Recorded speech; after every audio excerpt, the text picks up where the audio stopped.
No! Ah! Crap!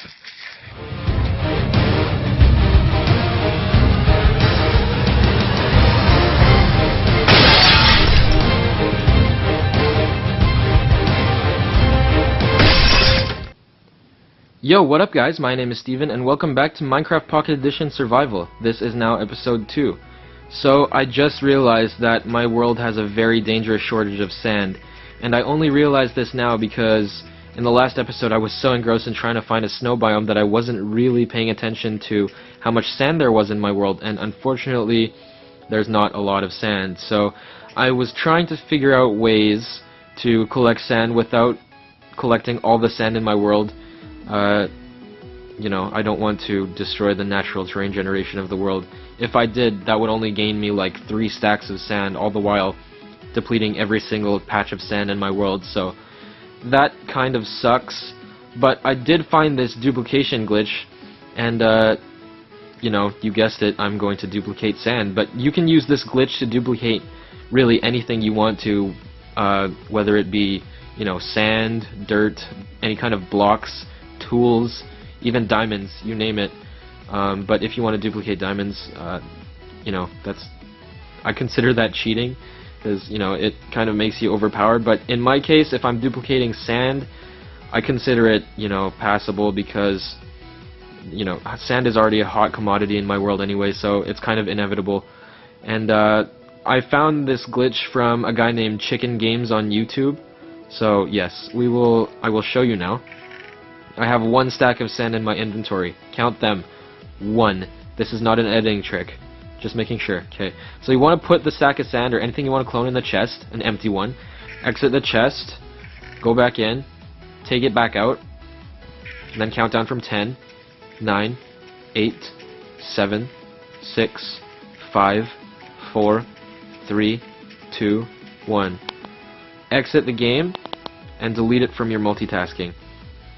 Once you've re-entered the game, go back in your world, and this glitch should work. Let's see.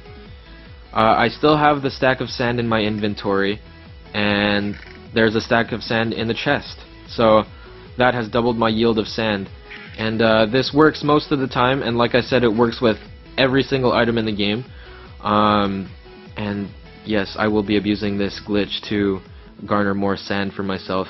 I mean, come on, like, how do you expect me to function in this world without sand? Like, glass and sandstone are some of the most commonly used blocks in the game, and it's no exception in my case. So,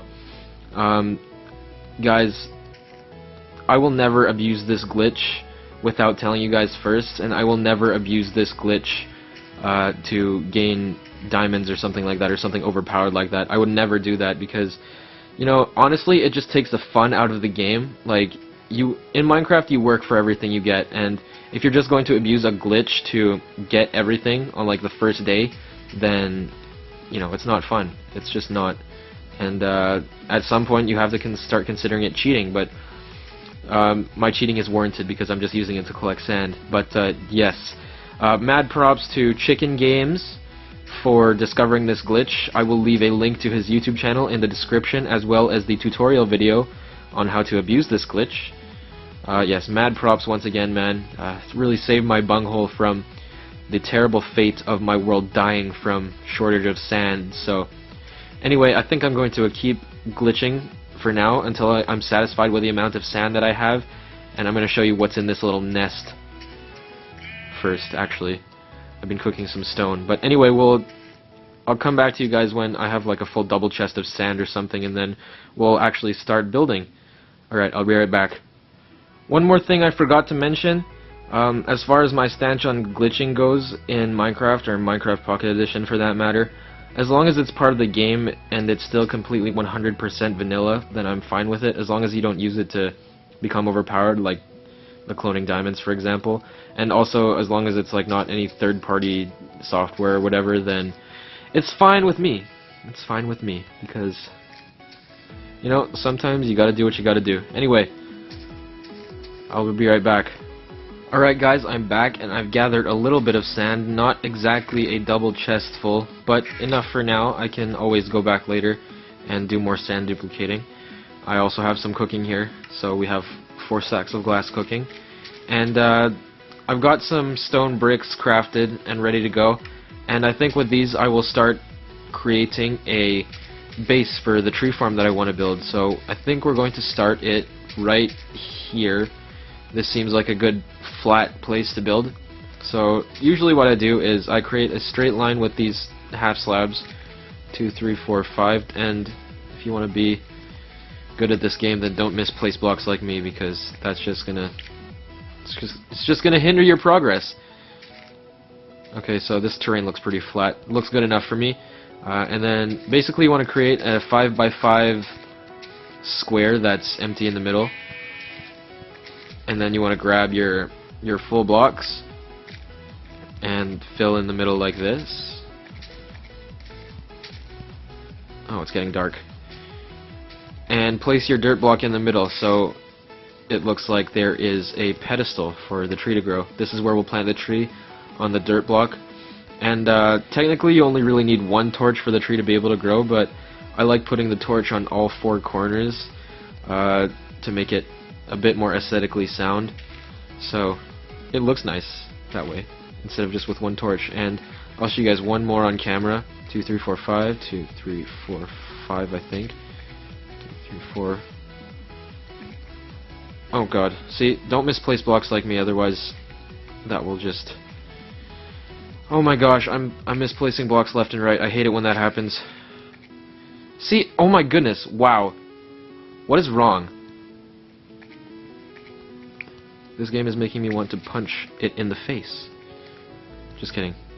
I love this game. It's fun. Any version of Minecraft is enjoyable. Anyway, before I start rambling about stupid crap, I'm going to build one more of these. And torch here, here, here, and here. And that's 2 of them. I'm actually going to build 14 more of these little pedestals for the trees.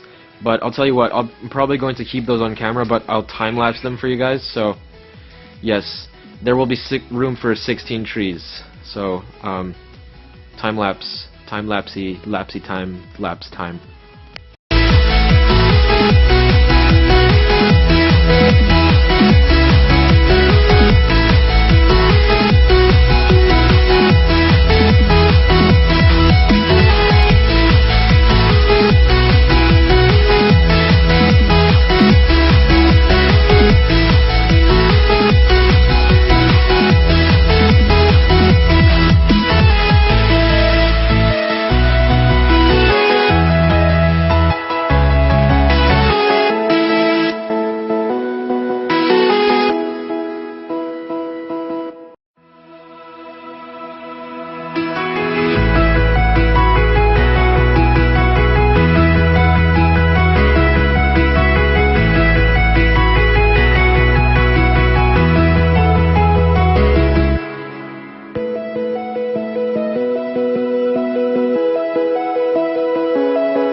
So, as you may have noticed from that time-lapse, my block placing skills really are not the best.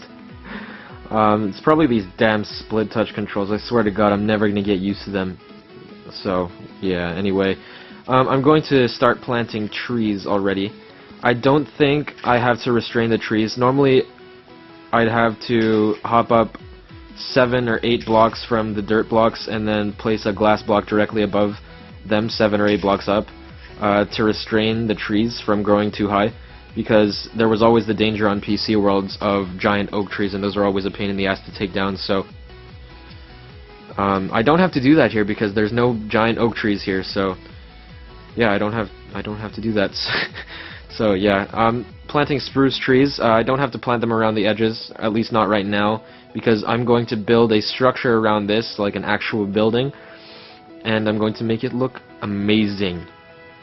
At least by my standards. I don't know about you guys, but I'm not going to make the same mistake that I did on Tenchi Craft. I'm not just going to build a box around this thing. I'm actually going to make it look like something nice, so hopefully you guys like it too. I'm going to come up with something real quick on camera, and then I'll come back and show you guys, and maybe we'll have time for a bit more time-lapsey-lapsey. I'll be right back. Alright guys, so this is what I've come up with so far for the build. I'm going to be putting one of these structures in each of the 4 corners of the tree farm, so that's how things will go from here.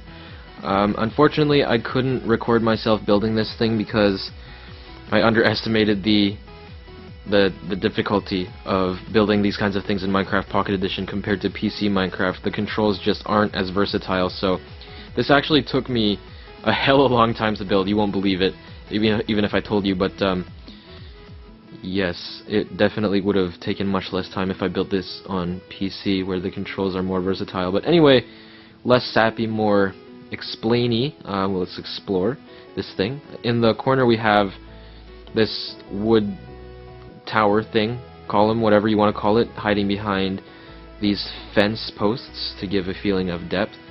I would have preferred these fence posts actually being cobblestone walls if those existed in this game, but unfortunately not. Still, the fence posts do a good job at what I want them to do here, which is, like I said, give it a feeling of depth, and it does the job quite nicely, but I still would have preferred cobblestone walls. For these waterfall thingies, whatever you want to call it, on either side of that, the fence posts do just fine. I think fences work well with water if you want to hide them for a feeling of depth, rather than cobblestone walls, because those are too thick, and it feels like they cover the waterfall and you can't even see it if you put cobblestone walls here. So I would have preferred the fence posts for the water anyway, and it looks nice. I think it looks nice when the water is animated because you can see it flowing, and it just gives it that much more character. For the windows as well, I worked on the feeling of depth. I've inset the windows 1 block from either side of the wall, and especially with the glass panes, it looks more deep, and these stairs here, as well as the stairs on the top. And for the build as a whole, I've kind of dabbled in putting cobblestone here and there, just to give it a feeling of erosion, like, oh, the stone bricks have eroded over time and turned into cobblestone or something, like it withstood the test of time. Not really, so the thing, I don't know, it just gives it a bit more character. Like, it still maintains a clean look because the blocks are kind of the same color, but at the same time it adds character because they're not all the same texture, I suppose. But it does give it a feeling of age, I suppose. Like the building is older because some of the blocks have decomposed, if that's the right word to explain. Anyway, I've left the floor here all stone brick because it's not open to the elements. It's going to be indoors here. All the walls and stuff are open to the elements, so that's why there's cobblestone here and there and everywhere. Yeah, that's pretty much it. It looks really Roman, I guess you can say, with the stairs. It looks like one of those columns in those buildings. I'm not even sure what I'm talking about anymore, but anyway, I'm going to build these in each of the 4 corners, like I said. I don't think I can time-lapse all of them if I'm going to build them on camera, because, like I said, this took a really long time to build, but I think I'll be able to time-lapse the last one. So I'll build the next 2, and then I'll put the last one on camera for you guys. And I'll see you guys afterwards. Alright, so I've finished building structures in 3 out of the 4 corners of the tree farm. Boom! Boom! Boom! Alright, so that's all of them for now. Before I build the last one on camera, I still haven't explained to you guys why exactly I'm building this tree farm. What reason are you building this tree farm? Why are you building this when there's trees everywhere in the world and you can just cut down those ones? Well, I want to be able to get my wood. Insert immature joke here. Well, I want to be able to get my wood. I want to be able to cut down my trees in a humane way, you know? I don't want to cut down the trees that are outside because that would upset the natural habitat for the animals. No, but in all honesty, I want to keep the natural beauty of the world. I want to be one with the world. And I can't do that without leaving all these trees alive. I can't just cut them down, so I can cut some down and then gather their babies and plant them in this tree farm where I can farm my trees here and leave the natural beauty of the world outside. So That's how I'm becoming one with the world in this way. It's taking time to become one with the world, that's for sure. It's taking a lot of blocks to finish this up. I'm not even halfway done yet, guys. This still has a lot of work, but yes, so many blocks involved in building this thing. I keep having to go down back to the branch mine to do more branch mining just for the purpose of gathering cobblestone for this thing, because I keep running out. If only I had an endless supply of cobblestone, that would be amazing. But I don't. One of these days, man, one of these days I'm just gonna go down there and I'm gonna branch mine for 5 hours so I never have to go back down there again. Have enough cobblestone for life, man, for life. One of these days, I'm telling you. But it's not really that much of a problem for me anyway, because all the valuable resources come with it anyway, so I don't know why I'm complaining. But anyway, oh yeah, one more thing. The reason I do these time lapses as well is so that I can show you guys my process. I could just do everything off camera, but I'd be leaving you guys out too much, so it's not that much of a problem for me to record anyway, so I can do these time lapses for you guys, and expect a lot of them throughout this series, because there will be lots. Anyway, without further ado, I'll build the last structure in the last corner right over here in a time lapse fashion as we watch the sunset.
Is done, my friends. We've built structure in all 4 corners of the tree farm, and you may have noticed in that time lapse I kind of died. That was my first death on this world, believe it or not. It was. You can tally that on your little scorecards or whatever you do, your little pieces of paper. Just put a check mark by my name. 1 death. Anyway, I came close to dying one more time. I had half a heart, and as I was in the process of building up another pillar, I decided this isn't the best idea in the world. I already died once. I'm not making that mistake again. So I hopped off and I spammed my bed. Man, the bed is overpowered in this game. You heal up all your hearts if you sleep. But anyway, it's another topic for another day. Yeah, we have all 4 corners laid out. I still have to think up something for these middle parts here. Maybe I can put in a window or something, or a pixel art of a tree or something. I don't know. I think I'm gonna think of something. I'm not gonna do it here though, because I think this is where I'm going to put an entrance. This is the most logical place for an entrance to be, because on that side, on this side, there is a giant mountain in the way. This side there's forest, and this extends to the world boundaries. So yes, probably building an entrance here is the best way to do it. And if I do that, which I will, building an entrance here means I can extend this way with whatever else I want to build, like a house or a wheat farm building or something. That'd be pretty cool. And yeah, guys, I think that's gonna do it for this episode. We got a lot done. Yes, like I said earlier, this tree farm is actually taking a bit longer than I thought. So this actually might take a couple episodes to complete. But I will work on it off camera, and then what I get done off camera, I'll give you guys a tour of next episode. So that'll be cool. But yes, give it some time, and this thing will be soon completed, sooner or later. So yeah, if I ever get bored of building this thing, then I'll probably just start on the next project I'm gonna do, and leave this behind for a while. Don't worry, it'll get done eventually, but I'm gonna try my hardest to finish this thing before I start anything else. So anyway, oh yeah, one more thing before I go, and before you click off this video, please remember to follow me on Twitter, guys. It's the best way to keep updated with me when you're not here on YouTube. You can find out what I'm doing at a particular time, at a particular time of the day. I'm always interested in what I'm doing. At least I am. I don't know about you guys, but go smack that follow button, because if you follow me on Twitter, you can get benefits as well, like sneak previews on Minecraft Pocket Edition survival episodes or stuff like that. And if you just want to talk as well, you know, just hit me up on Twitter. You know, talking here on YouTube isn't really an option. I don't really like how the messaging system is here. So follow me on Twitter, then send me a message or something, or tweet at me, and then we can party. Anyway, watch the sunset one more time before you go. It's beautiful. Alright guys, till next time, peace out.